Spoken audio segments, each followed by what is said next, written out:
আর এই বাইকটার মাঝে অনেক টান আছে, হিউজ টান।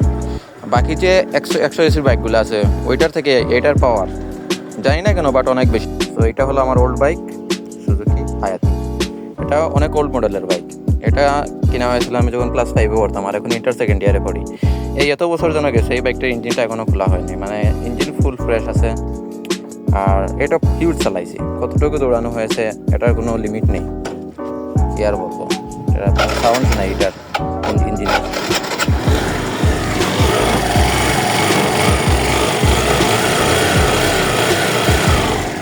দেখছেন ইঞ্জিনের সাউন্ড বাইকটা। আর এই বাইকটার মাঝে অনেক টান আছে, হিউজ টান। বাকি যে 100 এসির বাইকগুলো আছে ওইটার থেকে এটার পাওয়ার জানি না কেন, বাট অনেক বেশি। এটা কোনো মড করা হয়নি, কিন্তু তারপরও এটার পাওয়ার অনেক বেশি বাকি যে 100 সিসি বাইকগুলো আছে, কিন্তু এটার মাইলেজ অনেক বেশি কমে গেছে। কি বলবো, 150 এসির একটা বাইকের মতো মাইলেজ দেয় এই বাইকটা, কিন্তু পাওয়ার ঠিকই ওই রকম দেয়। চালাতে অনেক মজা আছে এই বাইকটা, যারা চালিয়েছে তারাই জানে এই বাইকটার মজা কেমন।